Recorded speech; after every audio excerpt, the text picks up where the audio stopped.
আমাদের কুমিল্লার ভাষায় একটা কথা আছে, মানে মুসলিম ভাইয়ের বউ মাঝে মাঝে বলে আর কি, যে জয়কালে ক্ষয় নাই আর ক্ষয়কালে রক্ষা নাই।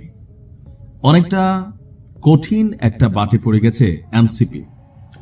দলটার মধ্যে স্পষ্ট ভাঙন ধরে গেছে, কারণ এই দলটার মধ্যে সবচেয়ে স্বচ্ছ, নিরপেক্ষ, দলমত নির্বিশেষে সর্বজন শ্রদ্ধেয় যদি একজন ক্যারেক্টার আমি বলি, সেটা হচ্ছে তাসনিম জারা।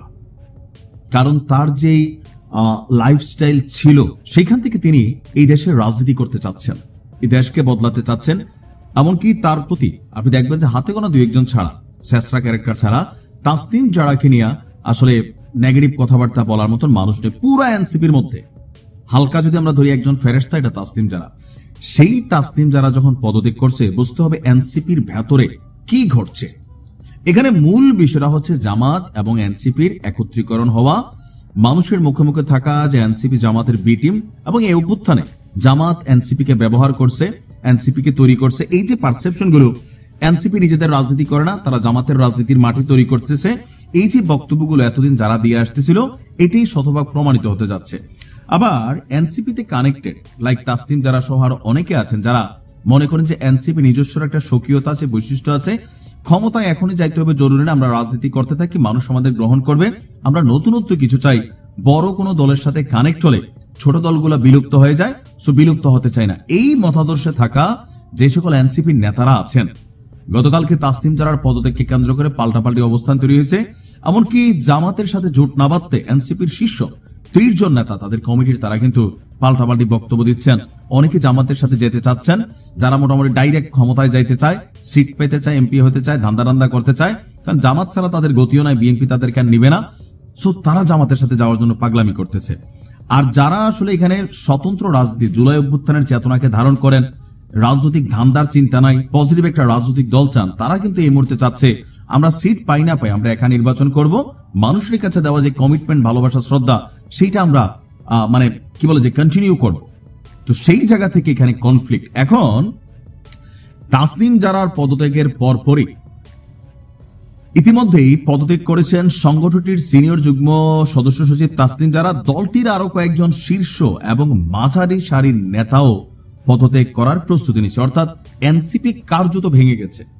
আমি যে হেডিংটা দিলাম, রাতারাতি ভেঙে গেল এনসিপি, এটার যেটা বোঝাচ্ছি যে ধরেন এনসিপির যে কয়েকটা পিলার আছে, থাকে না, আমরা যখন একটা বিল্ডিং করি, এটার ফাউন্ডেশনে আমরা পিলার কলাম তৈরি করি, বিল্ডিংটা দাঁড়াই থাকে সেই ফাউন্ডেশনের পিলারের উপরে।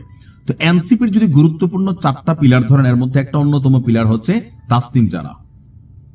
এদেরকে দেখে মানুষ এই দলটাকে পছন্দ করে, যারা পছন্দ করে বা দলটার মধ্যে যাদেরকে সর্বজন শ্রদ্ধেয় ধরা হয়, এর মধ্যে তাসনিম জারা। সো এই পিলারটা যখন ধসে যায়, তখন বুঝতে হবে বাকি পিলারগুলো নড়বড়ে। সূত্র বলছে, দলীয় সিদ্ধান্ত গ্রহণ প্রক্রিয়ায় অসন্তোষ এবং সাংগঠনিক দুর্বলতার অভিযোগ তুলে অনেক নেতারা সিনিয়র দলটির পদত্যাগ করতে যাচ্ছেন। তবে এগুলো আনুষ্ঠানিক শব্দ হলেও মূলত জামাত ইসলামের সঙ্গে জোটে যাওয়া নিয়ে আপনার এই ক্ষুব্ধ দলটির বেশ কয়েকজন সিনিয়র নেতা, তাদের মধ্যে অন্তত 5 থেকে 10 জন আজকেই পদত্যাগ করতে যাচ্ছেন। সূত্রের তথ্য অনুযায়ী এনসিপির জ্যেষ্ঠ যুগ্ম আহ্বায়ক সামান্তা শারমিন, নাহিদ সারওয়ার নিবা, তাজনুবা জাবিন, যুগ্ম সদস্য সচিব নুসরাত তাবাসসুম সহ আরো কয়েকজন পদত্যাগ করতে পারেন। আর এনসিপির সমঝোতার পরপরই এটা হয়তো সামনে আসবে। তাহলে এখানে যে নামগুলো ধরলাম, সামান্তা শারমিন এই দলটার আরেকটা শক্ত পিলার। এখন দেখেন এরকম পিলারগুলো যদি, তারপর আরেকটা আছে যে নুসরাত তাবাসসুম, কম বেশি এই দলটার একটা পিলার। অভিযোগ আছে নানান ধরনের, তারপরেও তো সবগুলা বড় বড় পিলার যদি সরে যায়, তাহলে এনসিপি টিকে থাকবে কাদেরকে নিয়ে? ওই যে ব কলম নিয়া, ওই শ্রমিক বানাইয়া, ইয়া বানাইয়া, তারপর হচ্ছে ব কলম সকলম কিছু রাইখা, যাদের মাথা বাইজা খাওয়া যায় খুব সহজে, তাদেরকে নিয়া। আর এই মানুষগুলা সরে গেলে দলটার অস্তিত্ব থাকবে? বাকিদের সম্পর্কে মানুষের ধারণা হয়ে গেছে, ডরে গণমাধ্যম লিখে না, আমরাও ঠিক মতো বলি না, ক্ষমতা থেকে পড়তে দেন, দেখবেন কেমনে আলাদিনের চেরাগের মতন এক একটার তথ্যপত্র সামনে হাজির হয়। আর এগুলোর জন্যই তাদের দরকার হচ্ছে ক্ষমতায় যাওয়া, এমপি হওয়া। আর জামাত হচ্ছে তাদের একমাত্র ওয়ে, যারা তাদেরকে একটু মূল্যায়ন কইরা এমপি হওয়ার খায়েশ মিটাই দিবেন। তবে দলটা কার্যত ভেঙে গেছে, জাস্ট বডিটা আছে, ভিতরের মেইন যেটা সেটা শেষ।